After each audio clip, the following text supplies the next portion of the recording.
அண்ணா சீரியல்ல என்ன நடக்க போகுதுன்னு பார்க்கலாம். வாங்க வீடியோக்குள்ள போலாம். வீரா மனசுல ஏதாவது காதல் இருக்கான்னு தெரிஞ்சுக்கிறதுக்காக பரணி வீராவை கூப்பிட்டு பேசிட்டு இருக்கிறாங்க. வீரா அவங்க அண்ணன் இருக்கிறது தெரியாமையே மனசுல உள்ளதையெல்லாம் கொட்டி தீர்க்குறாங்க. இதை பார் பரணி, காதல்னு எனக்கு எதுவுமே கிடையாது. எல்லாமே எனக்கு எங்க அண்ணன் தான். எங்க அண்ணனை தாண்டி எனக்கு எந்த காதலும் வராது. ஏதோ ஒரு மூலையில எங்க அண்ணன் எனக்கு எப்பவும் பாதுகாப்பா துணையே இருக்குதுங்கிற நம்பிக்கை எனக்கு இருக்கு. எங்க அண்ணன் மேல வச்சிருக்கிற குருட்டு தைரியம், நம்பிக்கை இதெல்லாம் எங்க இருந்தாலும் எனக்கு எந்த பிரச்சனை வந்தாலும் எங்க அண்ணன் என்னை காப்பாத்திருங்கிற நம்பிக்கை எனக்கு இருந்துகிட்டே இருக்கும். என்ன வீரா, நான் ஒரு கேள்வி கேட்டா நீ ஏதோ பதில் சொல்லிட்டு இருக்கிற. நான் கேட்ட கேள்விக்கு நீ இன்னும் பதில் சொல்லலைன்னு கேக்குறாங்க பரணி. அதை தாண்டி நான் சொல்ல வரேன், அம்மா அப்பா குரு எல்லாமே எங்க அண்ணன் தான். எங்க அண்ணன் என்னை படிக்க வச்சது, வேலைக்கு போகணும்னு நான் ஆசைப்பட்டேன். போலீஸ் ஆகணும்னு ஆசைப்பட்ட மாதிரியே என்ன போலீஸ் ஆக்கியிருக்கு. அதே மாதிரி என் வாழ்க்கை எப்படி அமைஞ்சா நல்லா இருக்கும்னு எங்க அண்ணனுக்கு தெரியும். எங்க அண்ணன் எப்படி எனக்கு வாழ்க்கையை அமைச்சு கொடுக்குதோ அதுதான் என்னோட வாழ்க்கைங்கிறாங்க வீரா. அப்ப நீ சொல்றது எல்லாம் பார்த்தா உன் மனசுல எந்த காதலும் இல்லைன்னு சொல்றியாங்கிறாங்க பரணி. ஆமாண்டி, நான் சாமி கிட்ட கேட்கறது என்ன தெரியுமா, எக்காரணத்தை கொண்டு என்னை தாண்டி கூட என் மனசுல எந்த ஒரு காதலும் வந்துடக்கூடாது. ஒருவேளை எனக்கு காதல் வந்து அவனை எனக்கு பிடிச்சு அதுவே எங்க அண்ணனுக்கு பிடிக்காம போயிட்டா என்னடி செய்யறது? அதையும் தாண்டி நான் லவ் பண்ணி தொலைச்சிட்டா அது எங்க அண்ணனுக்கு அவனை பிடிக்காம போயிட்டா என்ன செய்யறது? எங்க அண்ணனுக்கு பிடிக்காதவன் என்னைக்குமே எனக்கு வேண்டாம். சரி, உங்க அண்ணன் மேல இவ்வளவு நம்பிக்கை வச்சிருக்க, ஒருவேளை உனக்கு யாரையாவது பிடிச்சு நீ உங்க அண்ணன் கிட்ட சொன்னா என்னடி பண்ணுவேன்னு கேக்குறாங்க பரணி. ஒருவேளை எனக்கு அப்படி பிடிச்சிருந்தா நிச்சயமா எங்க அண்ணன் மறுக்காது, எனக்காக அந்த பையனை கட்டி வச்சிருவாங்க. எனக்கு பிடிச்சவனையே கல்யாணம் பண்ணி வச்சாலும் அப்பவும் வாழ்க்கை போற எங்க அண்ணனோட மனசுல ஒரு ஓரமா அந்த ஒரு வலி இருக்குமே, அது என்னால அந்த வலி இருக்கலாமா, நான் வலியை கொடுக்கலாமா சொல்லு பார்க்கலாம். அது நம்பிக்கை துரோகம் இல்லையா? அப்படி ஒரு நம்பிக்கை துரோகத்தை நான் கொடுக்க விரும்பலைங்கிறாங்க வீரா. எங்க அண்ணன் எனக்கு எப்ப கல்யாணம் பண்ணி வச்சாலும் சரி, அந்த மாப்பிள்ளை எங்க அண்ணன் பார்த்த மாப்பிள்ளையா இருக்கணும். எங்க அண்ணன் பார்த்த மாப்பிள்ளைன்னு பெருமையா சொல்லணும். அப்படிப்பட்ட மாப்பிள்ளையை தான் நான் கல்யாணம் பண்ணிக்க ஆசைப்படுறேன்னு சொல்லிடுறாங்க வீரா. பார் பரணி, என்னால எங்க அண்ணனுக்கு ஏதாவது ஒரு அவமரியாதை வந்தா அதுக்கப்புறம் நான் தாங்கிக்கவும் மாட்டேன், அண்ணனும் தாங்கிக்காது, நான் உசுரோடவும் இருக்க மாட்டேன்னு சொல்லிடுறாங்க வீரா. அந்த பக்கமா நின்று வீரா சொல்றது எல்லாம் கேட்டுக்கிட்டு சண்முகம் கண்கலங்கி நிற்கிறாங்க. இதை பார் பரணி, நீ கேட்டே நான் பதில் சொன்னேன், ஆனா இதுக்கப்புறமா நீ என்கிட்ட ஏதாவது கேட்டீங்கன்னா நான் அழுதுடுவேன். நாங்க தங்கச்சிங்க அழுதா எங்க அண்ணனுக்கு பிடிக்காது தெரியுமா? கண்ணீரை தொடச்சிக்கிட்டே அங்க இருந்து போயிடுறாங்க. அதுக்கப்புறம் சண்முகம் மறைஞ்சிருந்து வர்றாங்க. என்னடா உன் தங்கச்சிங்க இப்படி இருக்காங்க, ஒரு அண்ணன் மேல இப்படியுமா தங்கச்சிங்க பாசம் வச்சிருப்பாங்கன்னு பரணி ஆச்சரியமா கேட்குறாங்க. ஆமால, என் தங்கச்சிங்க என் மேல வச்சிருப்பாங்கன்னு சொல்றாங்க சண்முகம். என் தங்கச்சிங்களுக்கு நான் தான் சாமி, எனக்கு அவங்க தான் உலகம்னு சொல்லிடுறாங்க சண்முகம்.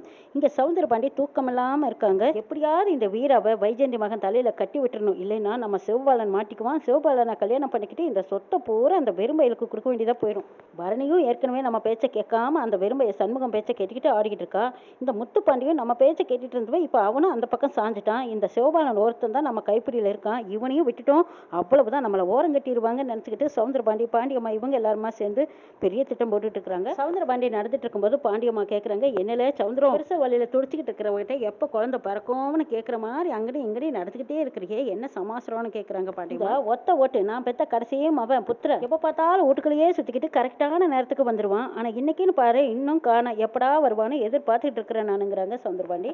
நான் எதிர்பார்க்கிறது எதுக்குன்னு உனக்கு தெரிய மாட்டேங்குதுங்கிறாங்க. சரி சரி சொல்லு கேட்குறேங்கிறாங்க பாண்டியம்மா. இந்த வெறுமைய சண்முகம் இந்த கௌதம தான் தங்கச்சிக்கு கல்யாணம் பண்ணி வைக்கிறேன்னு உங்க கடையில கூட்டிட்டு போய் உட்கார வச்சிருக்கான்ல, ஒரு பக்கம் அவனை உட்கார வச்சிருந்தா இந்த நம்ம வீட்டு ராட்சசிங்க இருக்காங்க பாருங்க, அதான்க்கா பாக்கியம் எசக்கி, அந்த பக்கம் ரத்தனா பரணி இவங்க எல்லாருமா சேர்ந்துக்கிட்டு வீராவை தான் சிவபாலன் கல்யாணம் பண்ணிக்கணும்னு இவங்க எல்லாருமா ஒன்று சேர்ந்துக்கிட்டு கடி ஒட்டிட்டு இருக்கிறாளுங்க. இதுக்காக இப்படி பண்ணிட்டு இருக்காளுங்க, அவனே விருப்பம் இல்லாமல் இருக்கிறான்னுங்கிறாங்க சௌந்தரபாண்டி.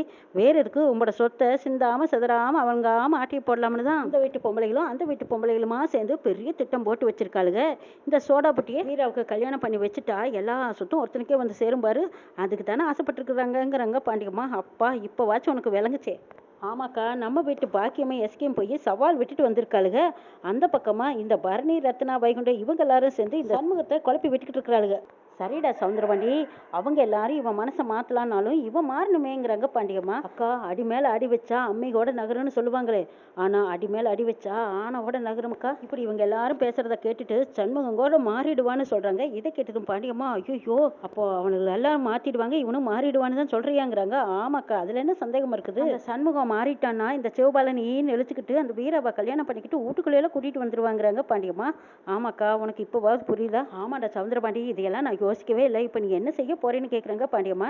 இதை பாருங்க பெரியாத்தா, ஐயாவுக்கு கம்ப்யூட்டர் மூலம் ஏதாவது ஒன்று யோசிச்சு வச்சிருப்பாங்க, என்ன யோசிச்சாங்கன்னு கேளுங்கன்னு சொல்றாங்க சனியன். இந்த பாருக்கா, இந்த சண்முக பையன் அங்க சுத்தி இங்க சுத்தி கடைசியில இந்த ஒத்த ஓட்டுக்கிட்டு தான் வந்து நிற்பான். என் தங்கச்சி வீராவை நீ கல்யாணம் பண்ணிக்கோன்னு கேட்பான். ஆனாலும் இந்த சண்முக பையனை மாற்றவே முடியாதுக்கா, அவன் அப்படியே தான் இருப்பான். ஆனா இந்த ஒத்த ஓட்டு அப்பப்போ கோவப்பட்டாலும் இவன் சரியான முட்டாள்க்கா, எனக்கு நல்லா தெரியுங்கிறாங்க சௌந்தரபாண்டி. இந்த ஒத்த ஓட்டோட மனசை கரைக்கலான்னு முயற்சி பண்றேங்கிறாங்க சௌந்தரபாண்டி. அடா அடாடா, உனக்கு என்ன மூளை, அந்த சண்முக பையன் அங்க சுத்தி வந்தாலும் நீ இப்படி ஒரு கேட்ட போடுறீங்க எட்டிக்கா இருந்தாப்பா சவுந்தர பாண்டிங்கிறாங்க பாண்டி. அந்த சண்முக பையன் மண்டையை கழுவுறக்குள்ளியா இந்த ஓட்டோட மண்டையை நான் கழுவி போடுறேன், இந்த வீராவே எனக்கு வேண்டான்னு சொல்ற அளவுக்கு நான் பண்ணி போடுறேன் பாருக்காங்கிறாங்க. சூப்பர், நீ சொன்ன மாதிரியே செஞ்சுடுவே சவுந்தரம்னு சொல்லிட்டு இருக்காங்க பாண்டியம்மா. அடுத்த நாள் காலையில சண்முகம், பரணி, வைகுண்டம் இவங்க 3 பேரும் சிவபாலனை வர சொல்லியிருக்காங்க. வெகு நேரம் வெயிட் பண்ணிட்டு இருக்கும்போது சண்முகம் கேட்குறாங்க, அவனுக்கு என்ன அப்படி பெரிய வேலை, நாம சொல்லி இன்னும் வரல பாருங்கிறாங்க. இங்க பாருடா, அவன் வேலை இல்லாம தான் இருக்கான், அதுக்காக அவனுக்குன்னு ஏதாவது வேலை இல்லாமலாம் இருக்கும், அதை முடிச்சுட்டு நம்ம கூப்பிட்டதுக்காக கண்டிப்பா வந்து நிப்பான் பாருன்னு சொல்லிட்டு இருக்கும்போதே கரெக்டா சிவபாலன் வராங்க. என்னடா ஏதாவது வேலையா இருந்தே ஏன் இவ்வளவு நேரம்னு கேட்குறாங்க பரணி. ஆமாக்கா, மார்க்கெட் போய் காய்கறி எல்லாம் வாங்கிட்டு அம்மாவை கொண்டு வீட்டில் விட்டுட்டு தாக்கா திரும்பி வரேங்கிறாங்க. வைகுண்டம் சிவபாலனை மாப்பிள்ளைங்கிறாங்க. என்ன என் பேர் மறந்து போச்சா மாமா, எதுக்கு என்ன மாப்பிள்ளைன்னு கூப்பிடுறீங்கன்னு கேட்குறாங்க சிவபாலன். இல்ல நீ என்னைக்கு இருந்தாலும் மாப்பிள்ளை தானே, நான் மாப்பிள்ளைன்னு கூப்பிட்டேன்னு சொல்றேன். இவ்வளவு நாளா பேர் சொல்லி கூப்பிட்டுட்டு இப்போ மாப்பிள்ளைன்னு கூப்பிட்டா வித்தியாசமா இருக்குதுல்ல, அதனாலதான் நான் கேட்டேன். சரி அத்தானும் வந்திருக்காரு, என்ன விஷயமா என்னை கூப்பிட்டீங்க சொல்லுங்கக்கான்னு கேட்குறாங்க சிவபாலன். நான் நேரடியா விஷயத்துக்கு வந்துடுறேன். ஆமா, நீ வீராவை பத்தி என்ன நினைக்கிறேன்னு கேட்குறாங்க. நினைக்கிறதுக்கு என்ன இருக்கு, அவ நல்ல பொண்ணு, குணத்துலயும் சரி அவ பழக்கத்துலயும் சரி நல்லா படிச்சிருக்கா, போலீஸ் வேலையில் வேற இருக்கா. வீராவை எப்பவும் பெருமையா சொல்ற அளவுக்கு தான் நடந்துக்குவாங்கிறாங்க. சிவபாலா, வீராவுக்கு நாங்க மாப்பிள்ளை பார்த்துக்கிட்டு இருக்கோம், அதை பத்தி பேசுறதுக்கு தான் கூப்பிட்டோங்கிறாங்க. பார்த்துக்கிட்டு இருக்கிறோமா, நீங்க தான் பார்த்துட்டீங்கல்ல, அப்புறம் என்னக்கான்னு சொல்றாங்க. இல்லடா அதெல்லாம் இல்லடா, எனக்கு மாமாவுக்கு ரத்னாவுக்கு இவங்க எல்லாத்துக்கும் வீராவை உனக்கு கல்யாணம் பண்ணி வைக்கணும்னு நாங்க ஆசைப்படுறோம். வீரா கிட்ட இதை பத்தி பேசவே வேண்டியதில்லை, ஆனா வீராவை கல்யாணம் பண்ணிக்க உனக்கு சம்மதமானு கேட்குறாங்க பரணி. அப்பா சொன்னது தப்பே இல்லை போல இருக்குன்னு நினைச்சிட்டு இருக்காங்க சிவபாலன். பாண்டி ஏற்கனவே சிவபாலன் கிட்ட சொல்லி வச்சிருப்பாங்க. ஆமா, வீராவை இந்த சண்முக பையன் மகன் கௌதமுக்கு பேசி முடிச்சுட்டானுங்கிறாங்க. அதை பற்றியெல்லாம் எனக்கு எதுவும் தெரியாதுங்கிறாங்க சிவபாலா. சிவபாலா, அக்கா உங்ககிட்ட இதை பற்றி ஏதாவது பேசினாலான்னு கேட்குறாங்க. அக்கா என்கிட்ட நிறைய 1000 விஷயங்கள் பேசும், அதை பற்றி உங்களுக்கு என்ன அப்படின்னு வேண்டாம் வெறுப்பாத்தான் பேசுகிறாங்க சிவபாலா. அந்த சண்முக பையன் அந்த கௌதம் தான் மாப்பிள்ளைன்னு முடிவு பண்ணிட்டானாமே. அந்த பரணி என்னடானா அந்த வெறும்பைய சண்முகத்தை உனக்கும் வீராவுக்கும் கல்யாணம் பண்ணி வைக்கணும்னு நச்சரிச்சுக்கிட்டே இருக்கிறாளாமே. உங்கள் அக்கா காலை பிடிக்காத குறையா அந்த வெறும்பைய சண்முகத்தை கெஞ்சிக்கிட்டே இருக்கிறாளாமே, உனக்காக உனக்கும் வீராவுக்கும் கல்யாணம் பண்ணி வைக்கணும்னு போராடிக்கிட்டு இருக்கா. ஆமா, அக்காவை இப்படி எல்லாம் யார் செய்ய சொன்னான்னு கேட்குறாங்க சிவபாலன். என்ன செய்யறது, உன் மேல உங்க அக்காவுக்கு பாசம் அதிகம், காலை பிடிக்காத குறையா அந்த வெறும்பைய சண்முகத்துக்கிட்ட கெஞ்சிக்கிட்டே இருக்கிறாளாமே. உங்க அக்கா வந்து உங்ககிட்ட பேசினாலும் பேசுவாங்கிறாங்க சமுத்திரபாண்டி. எங்க அக்கா என்கிட்ட வந்து என்ன பேச போகுதுன்னு கேட்குறாங்க சிவபாலன். அந்த வெறும்பையன் அந்த டிஎஸ்பி மவனுக்கு அவ தங்கச்சி வீராவை கல்யாணம் பண்ணி கொடுன்னு முடிவு பண்ணிட்டான். உங்க அக்கா உன்னை கூப்பிட்டு பேசி பாப்பான்னு என்னடா பண்றதுன்னு பரணி பின்னாடி வந்துட்டு என் தங்கச்சியை கட்டிக்க உனக்கு விருப்பமானு கேட்பாங்க. அப்ப நீ என்னடா சொல்லுவேன்னு கேட்குறாங்க. ஒரு வேலை வந்தாங்கன்னா வரட்டும் பார்த்துக்கலாங்கிறாங்க சிவபாலன். இங்க பாருடா சிவபாலா, உங்க அம்மாவும் உன் மதனியும் சேர்ந்துக்கிட்டு அந்த வெறும்பைய சண்முக வீட்டில் போய் என் பையனுக்கு உன் வீராவை கல்யாணம் பண்ணி கொடுன்னு கேட்டதுக்கு அவன் செருப்பால் அடிக்காத குறையா உங்க அம்மாவை அசிங்கப்படுத்தி அனுப்பிச்சிட்டான். நீ நல்லா யோசிச்சுக்கோ, அந்த வீட்டு பொண்ணு நம்மளுக்கு வேண்டாங்கிறாங்க சவுந்தரபாண்டி. பேசாம சிவபாலன் எழுந்திரிச்சு நிக்கிறாங்க. இதை பாருடா சிவபாலா, உன் மனசுல உள்ளதை நீ ஓப்பனா சொல்லிடு, அந்த வீட்டு பொண்ணு வீரா எனக்கு வேண்டவே வேண்டான்னு நீ கட் அண்ட் ரைட்டா சொல்லிருங்கிறாங்க. இதை கேட்ட சிவபாலன் எதுவும் பதில் பேசாம விடுபடுன்னு ரூமுக்கு போயிடுறாங்க. அதெல்லாம் இப்ப பரணி முன்னாடி நினைச்சு பார்த்துட்டு இருக்காங்க. ஓ, அப்பா இதுக்கு தான் முன்னாடியே நம்ம கிட்ட சொல்லி வச்சாரான்னு யோசிக்கிறாங்க சிவபாலன். சிவபாலா, என்னடா யோசிக்கிற, உனக்கு வீராவை கல்யாணம் பண்ணிக்க சம்மதமானு கேட்குறாங்க பரணி. என்கிட்ட சம்மதம் கேட்டு என்ன பண்ண போறீங்க?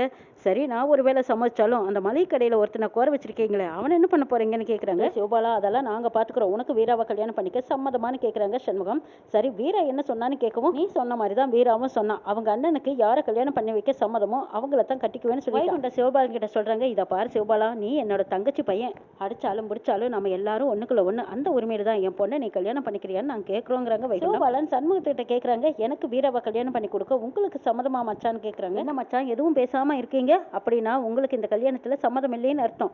அப்படி சம்மதிச்சிருந்தா என்கிட்ட தானே நீங்க முதல்ல கேட்டிருப்பீங்கன்னு சொல்லிட்டு இருக்கும்போது பரணி குறுக்க பேசுறாங்க. இங்க பாருக்கா, பேசாத, அம்மா வந்து சண்டை போட்டதுனால தான் இப்ப என்ன நிக்க வச்சு நீங்க கேட்டுட்டு இருக்கிறீங்க. அம்மா கிட்ட மச்சானுக்கு சம்மதம் இல்லைன்னு சொல்லிட்டாரு. உண்மையிலுமே அத்தை நேரடியா என்கிட்ட வந்து கேட்டிருந்தாங்கன்னா அது வேற விஷயம், நீ கட்டாயப்படுத்ததுனால இதை கேட்கணுமேனு கேட்கறாங்க, அவ்வளவுதான், இதுல எனக்கு விருப்பம் இல்லைன்னு சொல்லிடுறாங்க சிவபாலன். பாருக்கா, அத்தான் வீராவை யாருக்கு கல்யாணம் பண்ணி கொடுக்கணும்னு ஆசைப்படுறாரோ அவங்களுக்கே கல்யாணம் பண்ணி கொடுக்கட்டும், எனக்கு இதுல விருப்பம் இல்லை, வீரா வேண்டான்னு உறுதியா சொல்லிடுறாங்க சிவபாலன்.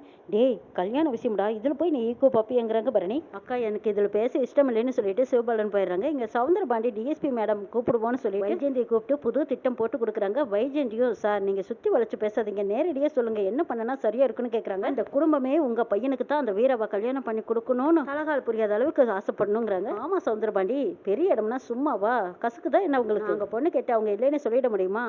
சரி எப்படி இருந்தாலும் அந்த வீராவை நம்ம வீட்டுக்கு கல்யாணம் பண்ணி கொடுப்பாங்க. ஆனா அதுக்கு முன்னாடி நம்ம என்ன செய்யறதுங்கிறாங்க வைஜெயந்தி. சண்முக பையில சாதாரணமா எடை போட்டுறாதீங்க. அவனும் அவன் குடும்பமும் நம்புற மாதிரி உங்க பையன் கிட்ட சொல்லி கொடுத்து நீங்க அவங்க எல்லார் மனசையும் இந்த காதலால மாத்த சொல்லுங்க. காதல்னாவே நிறைய சிலித்தனம் பண்ணுவாங்கல்ல. எவ்வளவு தூரம் சிலித்தனமா இறங்குனாலும் பரவாயில்ல, காதல்னாவே சிலித்தனமா தானே இறங்குவாங்க. எல்லாத்தையும் நம்ப வைக்கிற மாதிரி சிலித்தனமா உங்க பையனை இறங்க சொல்லுங்கிறாங்க. நல்லா பாயிண்ட் பிடிச்சு கொடுத்தீங்க சார், ரொம்ப நன்றிங்கிறாங்க வைஜெயந்தி. வைஜெயந்தியே சிலித்தனமா இறங்கி கௌதம் கிட்ட பேசுறாங்க. இதை பார் கௌதம், அந்த குடும்பமே உன்னை நம்பணும்னா நீ என்ன வேலை செய்யற மாதிரி நடிங்கிறாரு. இந்த கௌதம் கடைக்கு பின்னாடி வந்து நின்று கையில புன்னூசியால குத்தி ரத்தத்தை வரவழைக்கிறாங்க. அதுல வீராவோட முதல் கௌதமோட இன்சிலையும் சேர்த்துறாங்க. பரணிக்கும் சண்முகத்துக்கும் சந்தேகம் வருது, இந்த கௌதம் எங்க போயிட்டான்னு வந்து பார்த்தா கௌதம் கையில இன்சில் போட்டிருக்காங்க. அதை பார்த்ததும் அதிர்ச்சி அடைகிறாங்க பரணியும் சண்முகமும். வீரா மேல இவ்வளவு காதலா அப்படின்னு நம்பி ஏமாறுறாங்க. இன்னும் என்னெல்லாம் நடக்குதுன்னு நாளை பார்க்கலாம்.